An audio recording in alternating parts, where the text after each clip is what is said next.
ada Raiders Lighting di situ yang memang saat ini hanya bisa kita tarik dari Australia. Selain itu mereka akan membawa alat-alat sendiri. Kalau untuk tahun ini, kira-kira dari Raja Wali sendiri ada wishlist apa sih? Hai Tribuners, apa kabar? Balik lagi nih dalam podcast Tribunnews. Dan kali ini Sarah nggak sendirian dong. Kita sudah ada bintang tamu spesial di balik konser Dream Theater. Kita langsung saja sapa, ada Direktur Raja Wali Indonesia, Mas Taufik Rahaja. Ya, silakan Mas Taufik. Ya, terima kasih. Oh, tepuk tangan dulu dong, ya kan? Terima kasih Mbak Sarah sudah diundang di Tribun Solo di hari ini. Iya, saya juga terima kasih Mas Taufik bisa meluangkan waktu nih. Pasti sibuk banget dong ngurusin Dream Theater yang mau konser ya kalau nggak salah tanggal 10 besok. Betul, tanggal 10 besok di Stadion Manahan, area parkir A dan B. Jadi nanti ketemu di Stadion Manahan, konser Dream Theater Top of the World Tour. Dan ini adalah konser satu-satunya di Asia. Ada 2 negara di Asia, ada Indonesia dan juga Jepang gitu. Jadi satu-satunya di Indonesia.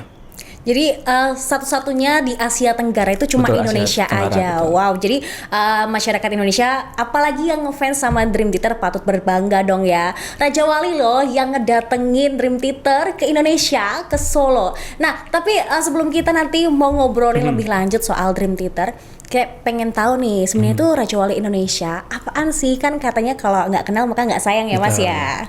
Boleh dong diceritain soal Raja Wali Indonesia? Ya, Raja Wali Indonesia sendiri adalah promotor musik, berangkat dari Yogyakarta. Selain itu kita juga event consultant gitu ya, dan event management. Ada 5 festival musik besar di Indonesia yang kita bidani. Ada Prambanan Jazz, ada Jogja Rokarta Festival, ada Batik Musik Festival, ada Mocosi Festival. Kemudian ada satu lagi Jogja Rokarta gitu. Jadi ada 5 festival besar. Kemudian selain itu kita juga buat bikin konser-konser di konser artis internasional, artis nasional gitu ya. Konser tunggal gitu ya. Tidak saja ada di Jogja tetapi juga tidak di Jakarta, tapi kita mencoba lebih merata lagi bisa ke banyak daerah di Indonesia. Ya harapannya sih kita pengen ngangkat musik turismenya yang ada di Indonesia ya. Jadi punya banyak pilihan gitu. Oke, jadi kalau kalian pengen tahu Raja Wali Indonesia tuh apa sih? Jadi kayak sebuah promotor gitu. Kalau kalian tahu konsernya Westlife, terus Mariah Carey yang ada di Indonesia ini, nah promotornya adalah Raja Wali Indonesia. Hebat banget nggak tuh, ya kan? Wow, ini artis-artis besar luar negeri loh yang didatengin ke Indonesia langsung. Pasti juga ada kendala. Kalau nggak salah itu juga mengawali dari proyek-proyek kecil dulu sampai sekarang bisa gede banget. Betul. Ya kan? Boleh dong ceritain. Ya kalau cerita soal sejarahnya Raja Wali Indonesia pertama kali itu sebelum ke Raja Wali Indonesia malah justru core bisnisnya adalah penerbitan buku. Didirikan oleh sekarang posisi komisaris yaitu Pak Anas Syahrul Alimi. Dari mulai penerbitan buku terus kemudian dapat pekerjaan IO-an musik gitu ya, bikin konser, dan dari situ mulailah satu persatu konser kita buat gitu ya. Raja Indonesia dari mulai 2008 kemudian mulai berangkat ada konser secara agenda agak lebih banyak gitu. Kita yang pertama kali menggabungkan ada Glenn Fredly, almarhum Glenn, kemudian ada Tompi, ada Sandi Sandoro untuk gabung menjadi Trio Lestari. Waktu itu sih namanya belum Trio Lestari. Kita buatkan konser di beberapa kota gitu ya, tour gitu ya. Dari situ mulai intens untuk bikin konser musik. Tapi kalau ngomongin soal festival musik, baru Prambanan Jazz Festival adalah festival musik terlama kami. Itu tahun ini adalah tahun ke-8. Itu mulai dari 2015 gitu. Pertama kali di Candi Prambanan, di line up-nya waktu itu masih Kenny G dan beberapa artis Indonesia gitu. Oke, jadi emang berawal dari proyek kecil lalu sampai ngehandle Prambanan Jazz. Betul. Ya selama 8 tahun loh. Nah, kalau cerita soal Prambanan Jazz yang kita pasti udah hafal banget setiap tahunnya hampir ada gitu. Ada nggak sih treatment khusus ketika membuat Prambanan Jazz dari tahun ke tahun supaya lebih istimewa gitu? Ya kalau sebenarnya sih cerita Prambanan Jazz itu juga agak sedikit unik. Jadi kayak semacam ada sedikit kecelakaan gitu ya.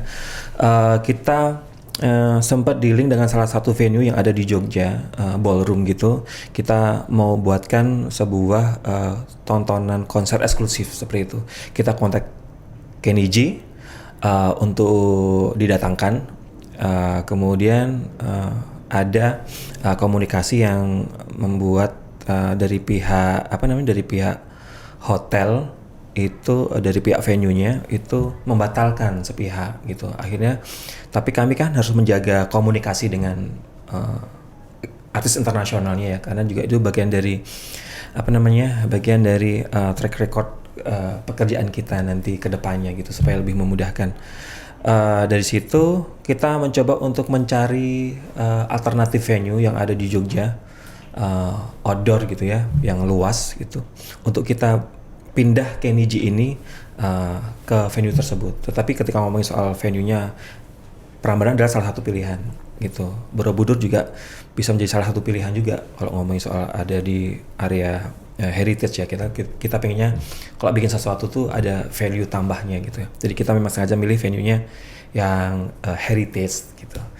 Dari situ kemudian pengalaman pertama ya masih banyak kelemahan-kelemahan. Kita bicara soal festival musik pertama kali gitu ya, dengan line up yang lebih dari satu gitu ya.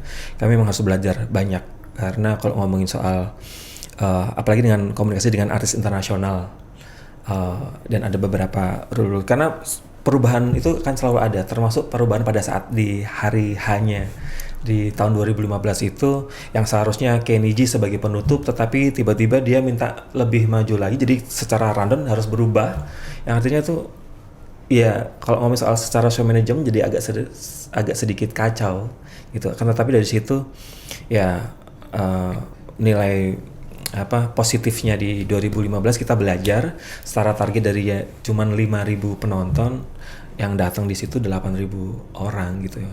Kemudian dari tahun ke tahun kita mencoba perbaiki lagi di tahun berikutnya, yang tadinya cuma 1 malam, kemudian ada di 2 hari, kemudian menjadi 3 hari, yang tadinya cuma ada 2 panggung, tiba-tiba terus kemudian kita yang di panggung festival kita tambah jadi 1 panggung lagi, ada 2 panggung festival, kemudian 1 panggung special show gitu.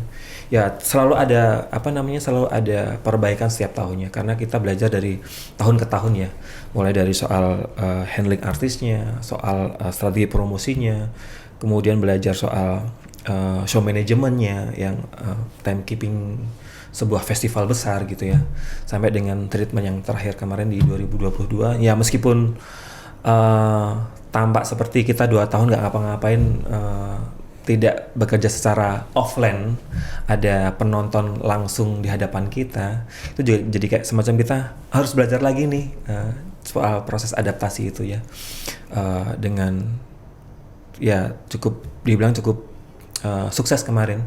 Itu pertama kali kita bisa buat festival offline lagi di Prambanan Jazz Festival 2022 kemarin yang ke-8. Ya secara target penontonnya melebihi target gitu ya. Dan ya meskipun belum bisa kapasitasnya secara normal, masih social distancingnya, awalnya kita announce-nya masih dengan kebijakan yang social distancing, protokol kesehatan yang sangat ketat gitu ya. Tapi kan secara perkembangannya kan kita juga melalui banyak bulan untuk melakukan promosi dan macam-macam, dan kebijakan pun juga mulai berubah lagi.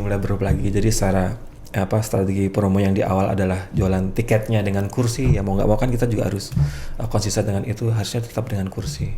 Ya sebenarnya sih kalau secara impian cita-cita yang pengennya kalau festival musik ya berbaur gitu ya, standing, berdiri gitu. Karena lebih terasa vibes-nya, lebih seru. Betul, juga kan. Karena juga orang lama tidak ke Prambanan dalam rangka festival musik gitu ya, dan sudah ada bisa konser offline lagi, ya akhirnya sementara itu diredam dulu keinginan itu. Semoga nanti di 2023 sudah bisa normal lagi gitu. Tapi kemarin sudah cukup seru dan target penontonnya juga kita nggak nyangka juga banyak yang datang di sana. Protokol kesehatan pun juga kami lalui dengan tertib. Ada vaksinasi di lokasi gitu ya, vaksin booster kita siapkan juga. Terus kemudian juga ya orang pakai masker gitu.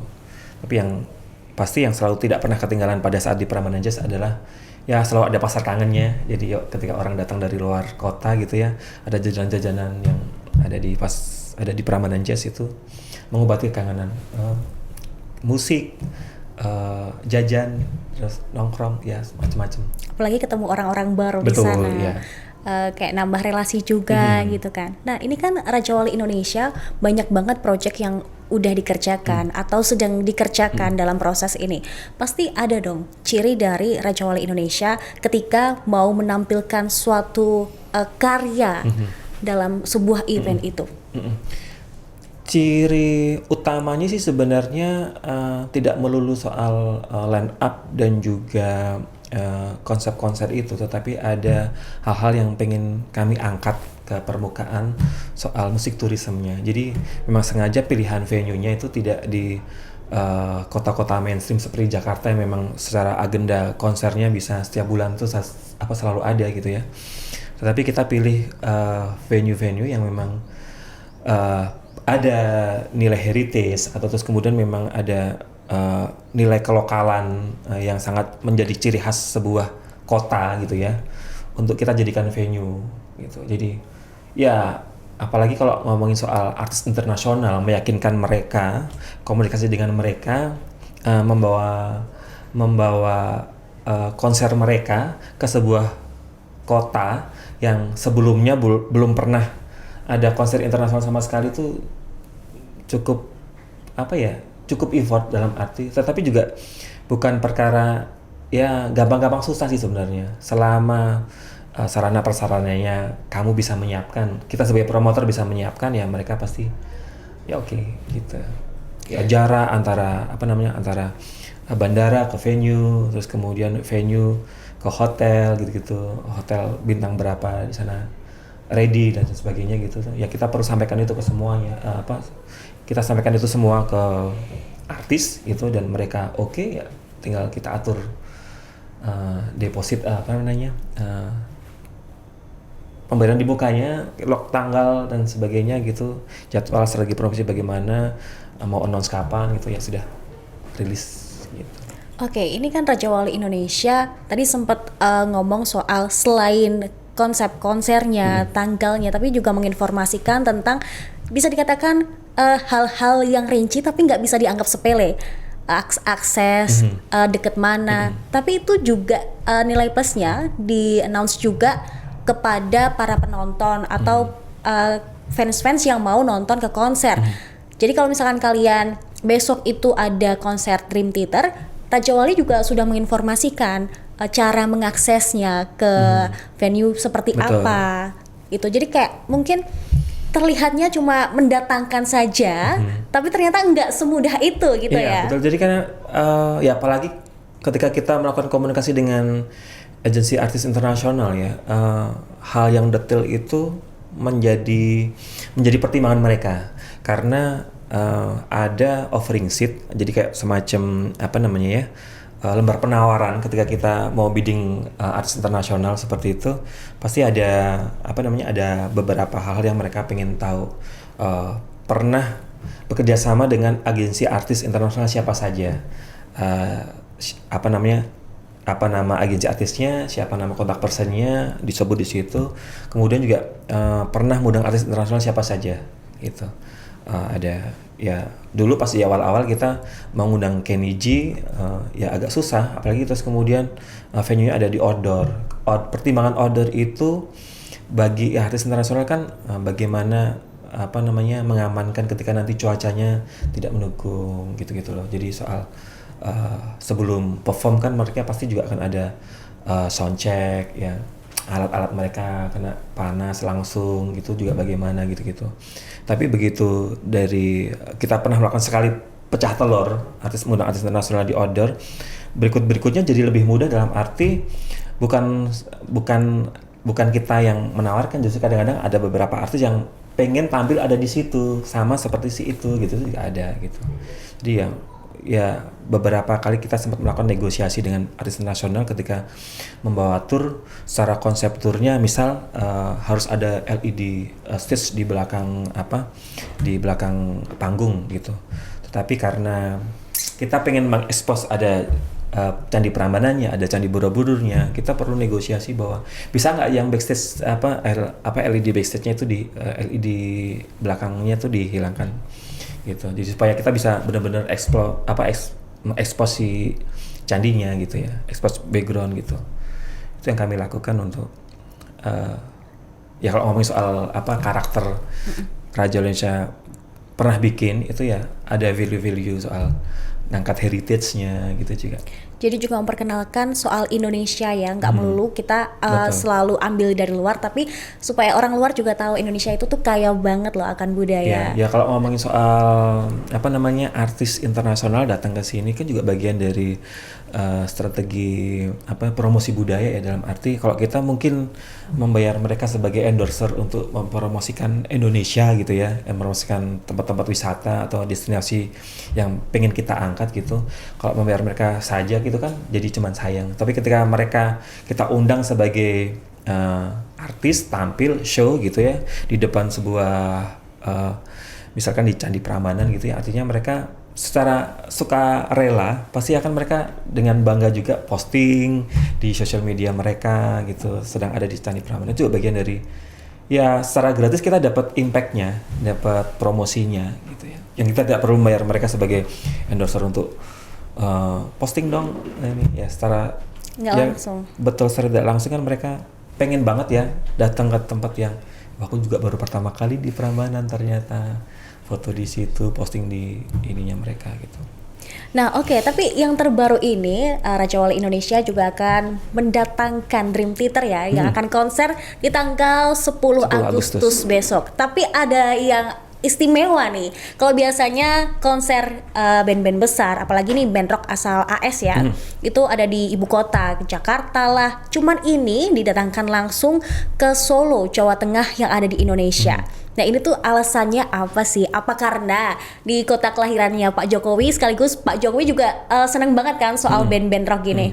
Ya sebenarnya sih kalau ngomongin soal konser Dream Theater di tahun 2022 ini adalah ya bisa dibilang adalah postpone konser Dream Theater yang kita pengen bikin di tahun 2020 gitu. Tapi waktu itu 2020 kena badai pandemi, kemudian kami harus postpone. Menunggu postpone-nya itu memang cukup waktu yang lama. Jadi selama 2 tahun terakhir saya mencoba untuk komunikasi intens dengan mereka untuk dapetin jadwal, tapi juga nggak pernah ada jadwal yang melipir-melipir ke Asia gitu ya. Nggak ada, dari Australia pun juga belum yang ini. Tetapi ya barengan sama yang album kali ini mereka mau nih gitu. Jadi justru malah sebelum berangkat ke Jepang mereka mampir ke Indonesia dulu, baru terus kemudian nanti ke Jepang gitu.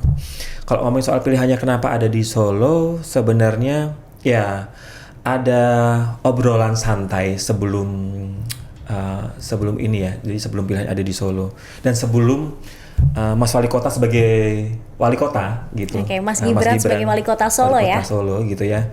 Kan pengen ada jadi semacam musik tourism. Tadi balik lagi soal musik tourism gitu yang pengen kita angkat gitu ya. Dream Theater di 2017 juga pernah kita buat di Kridosono pada waktu Jogja Rokarta Festival.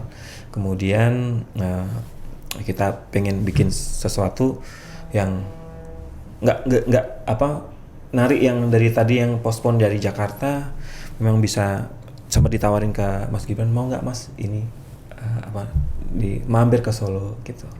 Itu tadi yang sempat saya cerita di awal soal perlu meyakinkan agensi artis internasional untuk mereka mau berangkat ke sebuah kota untuk mereka bikin konser turnya di sana gitu. Itu tadi soal uniknya, bukan unik ya. Cerita serunya adalah kita tuh agak cukup waktu lama untuk menentukan rute penerbangan mereka untuk berangkat ke Solo.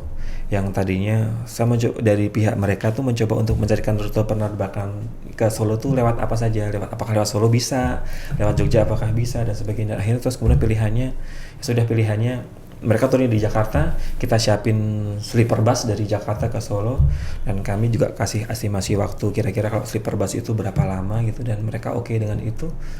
Ya sudah, akhirnya confirm mau tampil. Ya kita dapatnya tanggal, kenapa juga nggak di weekend, kenapa bikin konsernya di tengah weekdays gitu ya, karena daripada tidak sama sekali juga ya. Akhirnya terus kemudian ya sudah, ini kan kami menjawab fansnya Dream Theater yang sudah nunggu lama 2 tahun, yang mereka sabar tidak melakukan refund tiket mereka, dan mereka juga bisa nonton lagi di konser 2022 ini.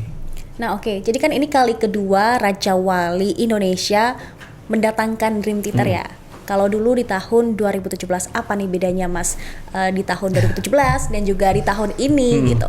2017 bedanya, kalau bedanya di 2017 sebenarnya Dream Theater sebagai headliner di Festival Yogyakarta ya, gitu. Cuman kalau yang ini adalah konser tunggalnya Dream Theater, bagian dari tour albumnya yang terakhir gitu. Yang bedanya lagi di 2017 mungkin akan banyak sekali dramanya, karena sebenarnya sih kalau ngomongin soal cerita 2017 Dream Theater itu adalah cerita, iya, buat kami yang bekerja di Raja Wali Indonesia itu jadi bagian dari cerita seru, pengalaman seru gitu ya. Karena awalnya itu Dream Theater kita mau set festivalnya itu ada di Candi Prambanan. Cuman karena ya kalau kita ngomongin soal Candi Prambanan gitu ya, pasti ada banyak bagian-bagian yang memang merasa memiliki, dan apalagi kalau ngomongin soal konser rock di Candi gitu kan, pasti ya pro dan kontranya akan pasti selalu ada gitu. Daripada terus kemudian pro dan kontranya berlarut-larut dan terlalu lama gitu ya. Dan apalagi ini juga sudah sempat viral waktu itu di sosial media. Pilihan terbaik adalah ya sudah, kita memindah di H-2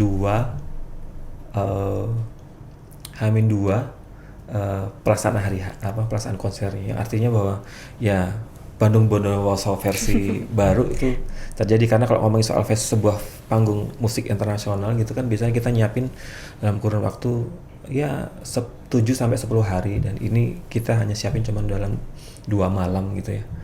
Ya itu pekerjaan yang luar biasa. Jadi dramanya tuh drama-drama yang memang kadang-kadang komunikasi kita dengan tour manager, manajer produksi, production manajernya mereka itu juga emosinya tuh sangat-sangat terasa sekali, karena ya marah, terus kemudian sampai sedihnya setelah event itu jadi dapat banget tuh, karena ya dramanya itu ada di 2017 gitu.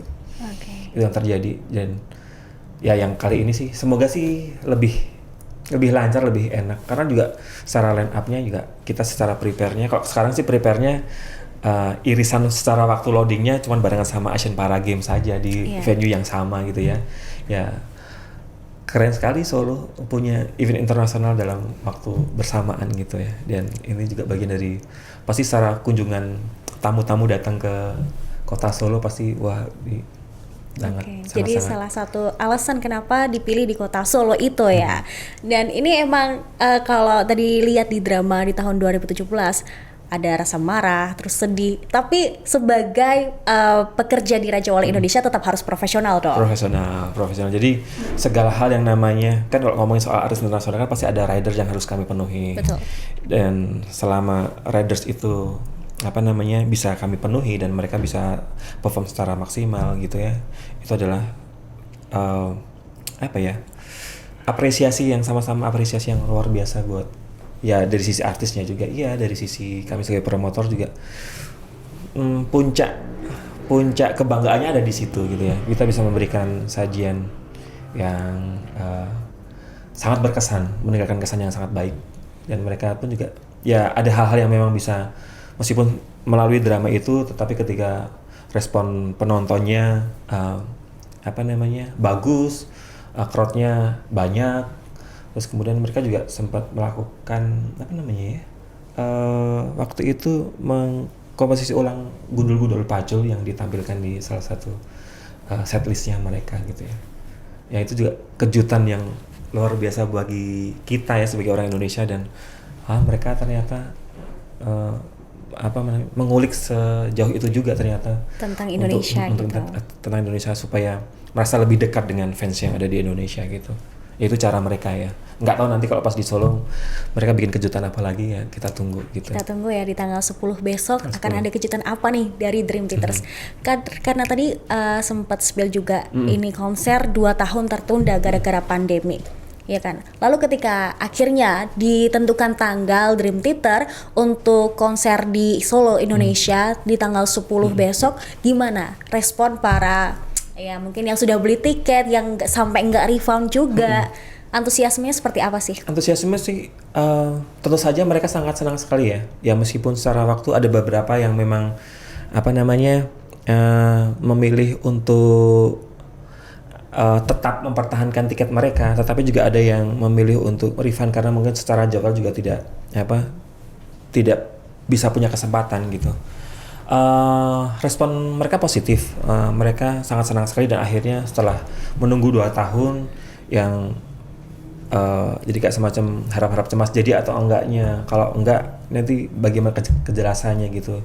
Dan ketika sudah muncul tanggalnya pasti 10 Agustus itu ya kabar gembira buat semuanya, kabar gembira juga buat kami juga. Akhirnya terus kemudian ya sudah, yang daripada komunikasi yang sangat lama di email yang sudah sampai beberapa subjek di email itu, ya akhirnya sekarang tinggal ngobrolin soal lebih ke teknis koordinasi dengan mereka ya, lebih ke ngomongin soal makan lunchnya nanti apa, dinernya apa, terus nanti produksinya nanti detailnya bagaimana, lebih seperti itu sih.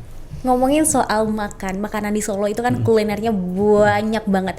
Dream Theater sendiri tuh para personilnya sempat kepo nggak sih soal Solo tuh kayak gimana sih, atau kulinernya tuh apa aja selain mereka fokus pada konser nanti? Iya, seperti biasanya mereka meminta kita sebagai promotor untuk memberikan rekomendasi apa sih yang kalian suggest pada saat nanti kami sudah berada di Solo gitu ya. Jadi ada menu-menu ya, ada beberapa kami buat set-set menu gitu untuk mereka jadikan pilihan gitu. Dan kita juga masukkan gitu local cuisine-nya yang ada di Solo ya, pasti gitu ke mereka gitu. Tinggal nanti mereka milih, begitu mereka datang, nanti set memilih lunch-nya akan ini dan sebagainya gitu sampai dengan hari terakhir. Bahkan si hari terakhir mereka juga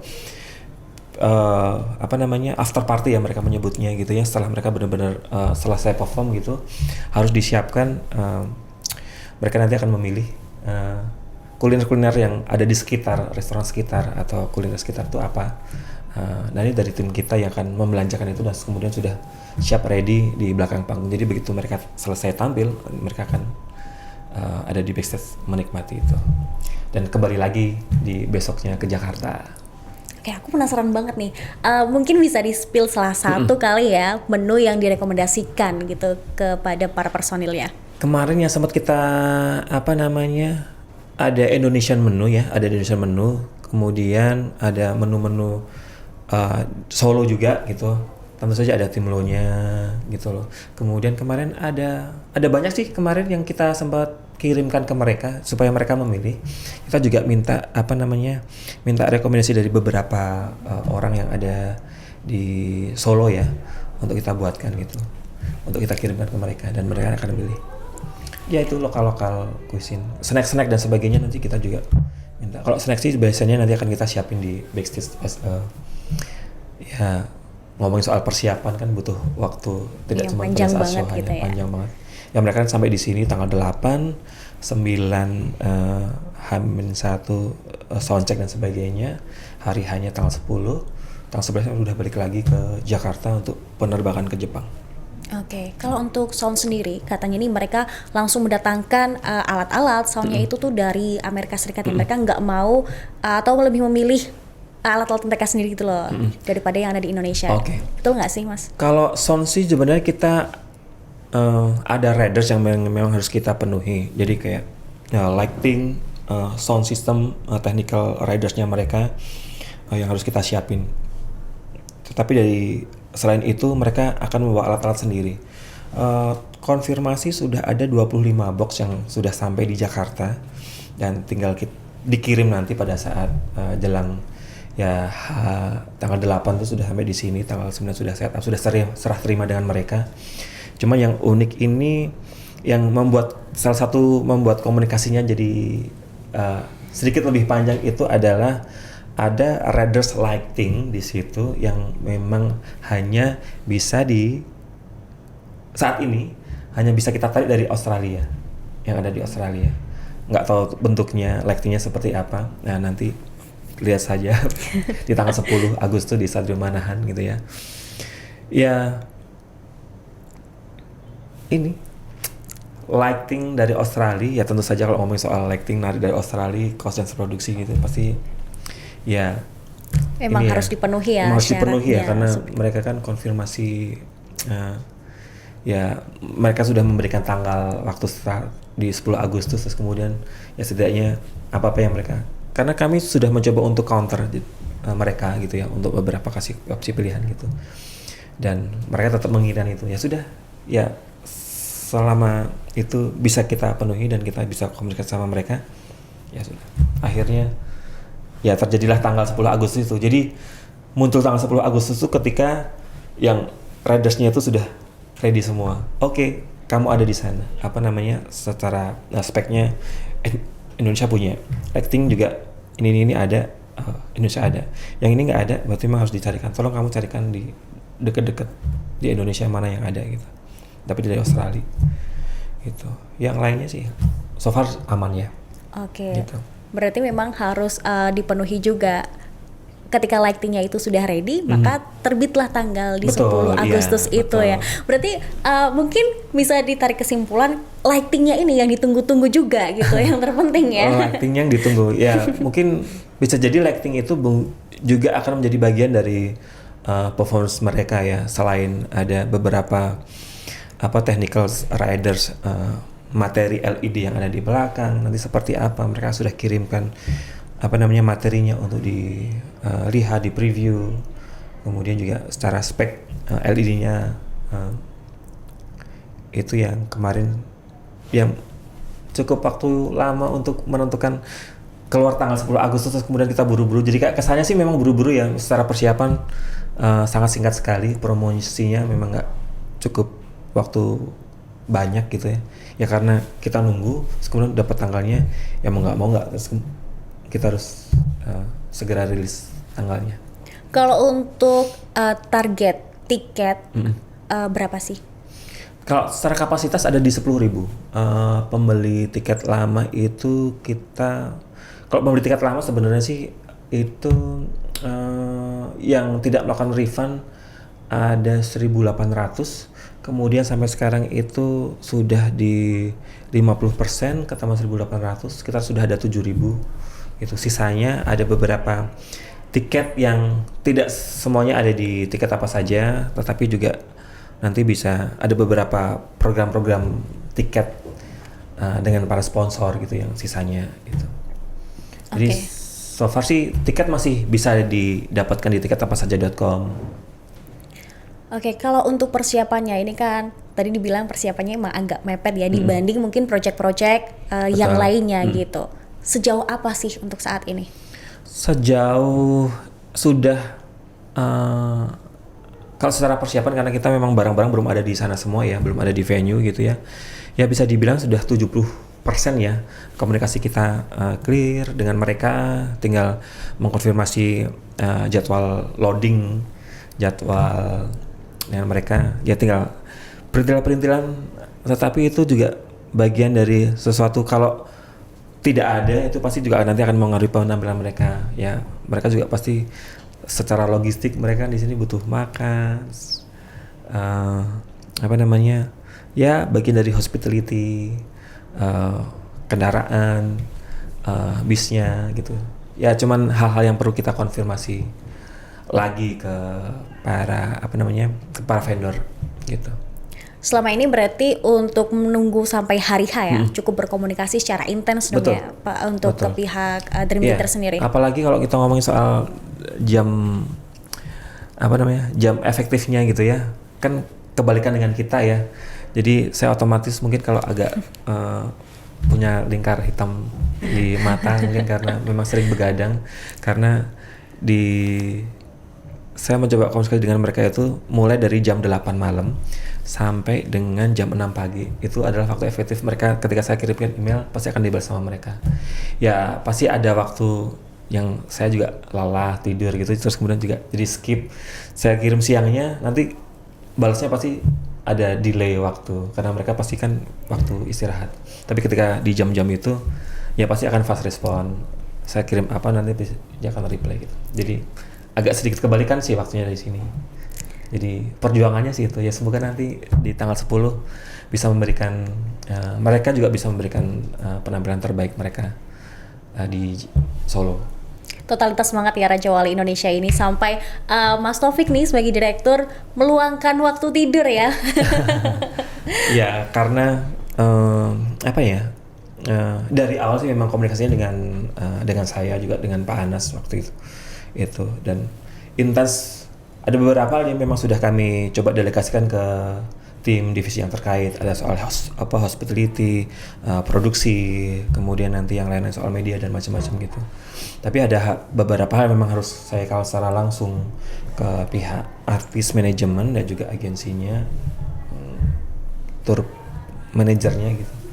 Jadi yang pengennya sih nggak ada celah, dan apalagi ketika kita mendapati yang namanya riders gitu kan pasti juga banyak sekali persepsi berbeda membaca sebuah riders gitu ya, supaya ini benar nggak kayak gini maksudnya gitu. Jadi saya sering ngumpulin tim gitu untuk coba membedah riders, terus kemudian dari riders itu supaya nanti pada saat mereka sudah sampai di sini yang mereka minta sudah tersedia gitu aja.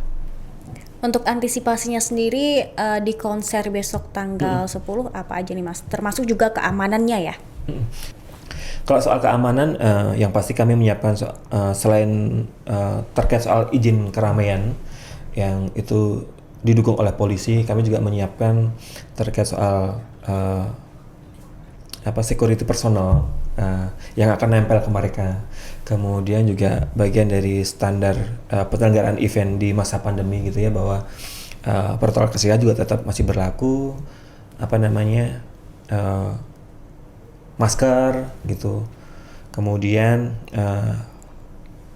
juga bagian dari, kalau kita ngomong soal event juga bisa menjadi bagian dari campaign vaksinasi gitu ya. Jadi kami juga tetap menyiapkan vaksinasi di lokasi gitu. Bagi yang memang belum vaksin kedua, mau vaksin booster di sana juga bisa disiapin gitu juga. Ya kadang-kadang juga orang bisa vaksin gitu ya, mumpung karena ada kesempatan, ada di situ dekat, terus kemudian kami sudah siapkan di sana bekerja sama dengan dinas terkait yang ada di kota tersebut. Jadi kayak semacam harapannya sih nanti semakin bisa ramai lagi event-event offline gitu ya di 2023 ya, syukur-syukur sudah bisa kembali normal lagi gitu ya, sudah tidak lagi dengan sekarang kan sebenarnya juga sudah mulai kabar baik gitu ya, konser offline dengan kapasitas yang lebih daripada 1.000 gitu kan sudah bisa terselenggara. Itu juga buat kabar baik bagi kami sebagai pelaku event ya. Dan ini juga dirasakan banget buat promotor-promotor yang ada di Jakarta, di daerah-daerah juga ya. Berarti ketika kemarin pandemi lagi naik-naik banget COVID-nya, apa nih imbasnya langsung ke para promotor terkait imbas psikologis, materi, karena nggak bisa ngapa-ngapain, nggak bisa cari duit gitu. Nah itu yang utama ya. Psikologis itu dalam arti istilahnya orang yang akhirnya bisa tetap setia, berjuang bersama untuk tetap bekerja tetap di event gitu kan akhirnya. Tapi ada beberapa juga yang akhirnya memutuskan untuk banting setir, pilih pekerjaan yang lain gitu. Ya saya cukup apresiasi buat tim yang memang secara konsisten kita berjuang tuh dalam arti karena setelah proses 2 tahun pun juga kita mencoba untuk bikin sesuatu, tetapi karena dengan adanya regulasi yang baru gitu, akhirnya terus kemudian belum bisa, kita coba mundurin lagi, belum bisa, kita jadi itu juga bagian dari perjuangan yang sangat panjang. Dan akhirnya begitu sampai ada forum komunikasi Asosiasi Promotor Musik Indonesia, kemudian ada pekerja event gitu yang mencoba untuk merumuskan bagaimana supaya event offline bisa tetap terselenggara dengan syarat-syarat yang kemudian itu bisa jadi semacam buku panduan yang disusun oleh Kemenparekraf gitu, yang diturunkan untuk ke beberapa sub-sub bisnis lainnya gitu ya. Itu juga bagian dari perjuangan tim di balik layar, promotor musik, event organizer, dan lain-lain gitu. Terus kemudian merumuskan sebuah panduan yang itu bisa dipakai untuk penyelenggaraan sebuah event gitu ya. Jadi standar event sekarang yang bisa diberikan rekomendasi untuk terselenggara yang memenuhi syarat-syarat yang sesuai dengan panduan itu gitu. Ya itu juga bagian dari perjuangan teman-teman gitu. Ada ritual khusus nggak sih, kayak semacam kebiasaan ketika Raja Wali Indonesia ini tuh mau mendatangkan artis-artis dari luar gitu? Ritual khususnya adalah berdoa bersama, pengajian di kantor. Artis internasional ya, nggak ada ritual khusus sih sebenarnya. Ya artis internasional bisa diundang itu ya berdasarkan karena cocok sama harganya, cocok sama jadwalnya mereka untuk tur di Indonesia atau di Asia, setidaknya. Kalau tur dunia terus kemudian ngambil dari Eropa tentu saja sangat mahal, itu artinya secara cost-nya kan pasti akan sangat tinggi. Tetapi kalau bisa narik mereka pada saat ada di Asia gitu ya, secara cost-nya masih bisa di-sharing sama negara lain gitu. Itu juga salah satu pilihan bisa tidaknya dan mau atau tidaknya promotor untuk mengundang artis internasional ke Indonesia. Kemudian selain itu tadi ya syarat-syarat soal harus punya record yang sangat panjang untuk lebih mudah mendatangkan artis internasional ke Indonesia. Ketika ada jaminan itu kan artinya bahwa kamu sudah pernah mengundang A, B, C, D gitu, artinya bahwa aman nih, tinggal aku melakukan komunikasi terkait soal hal-hal teknis lain gitu. Sehingga pihak artis dan manajemen pun percaya gitu. Betul. Ya. Tapi kalau untuk Dream Theater sendiri, ini kan tahun 2020, alasannya apa sih mendatangkan mereka tuh? 2020 alasannya karena ya sebenarnya sih ada jadwal turnya mereka gitu, ada di beberapa negara waktu itu. Di 2020 jadwal turnya di Asia lebih banyak daripada yang sekarang. Sekarang kan cuman kalau di Asia Tenggara cuman Indonesia aja, di Asia ada Jepang di situ. Waktu itu ya secara komunikasi kan kita 2017 sudah pernah mengundang mereka, selalu ada kesempatan untuk mereka pada saat ada jadwal tur pasti akan menawarkan ke kami ya, ke promotor gitu, mau nggak nih bisa kamu tarik juga ketika kamu punya tanggal nggak gitu. Itu juga bisa jadi berlaku juga ketika kita pengen pun juga bisa berlaku. Ada jadwal ke Asia nggak gitu, supaya bisa kita tarik ke Indonesia gitu ya. 2017 ke 2020 jeda waktu cukup lama ya, 3 tahun gitu. Dikasih lagi ya secara fans pasti akan senang-senang aja gitu. Dan apalagi 2022 ini kalau ngomong dari rentang 2017 kan waktu yang sangat lama gitu, 5 tahun. Iya, 5 tahun. Ya, tidak tampil di Indonesia, dikasih tontonan ya harusnya ya kalau memang fans garis kerasnya Dream Theater ya harus nonton besok di tanggal 10 Agustus. Oke, jadi buat kalian nih Tribuners yang ngefans banget sama Dream Theater, soal karya-karya mereka wajib banget nonton. Karena tiketnya masih tersedia ya sampai sekarang ya? Masih tersedia. Tapi jangan sampai nanti pada saat di hari H juga masih tersedia. Semoga, tapi secara harga tiketnya pasti akan menyesuaikan di hari H, on the spot harga tiketnya. Sekarang masih tiket reguler gitu, jadi 750 dan juga 1 juta di luar pajak daerah, pajak pendapatan daerah dan juga admin fee. Ini berarti ada rencana dong kalau misalkan nih para netizen atau orang-orang Indonesia yang pengen banget mendatangkan artis nih dari luar, bisa mengabulkan nggak kira-kira?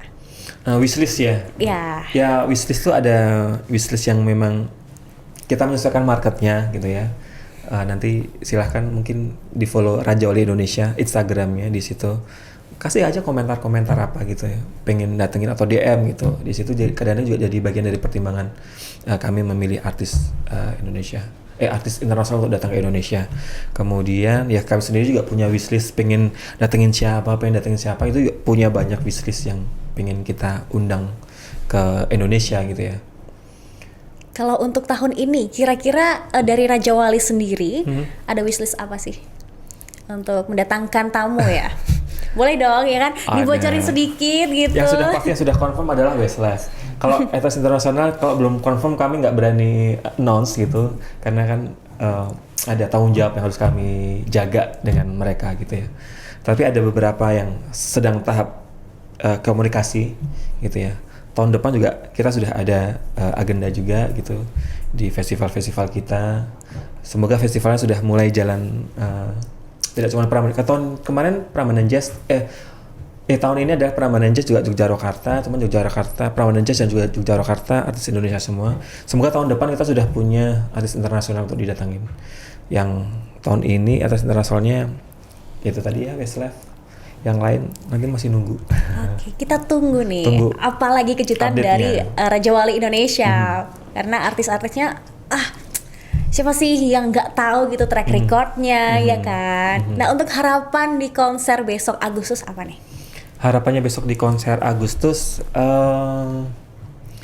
ya saya tahu tanggalnya weekdays, tapi semoga yang datang besok di Stadion Manahan itu tiketnya sold out pastinya ya. Harapannya setiap promotor yang pengen bikin konser gitu ya, dengan tiketnya sold out pasti nanti kita akan jadi kayak sedikit candu bagi kami sebagai promotor musik untuk ya next.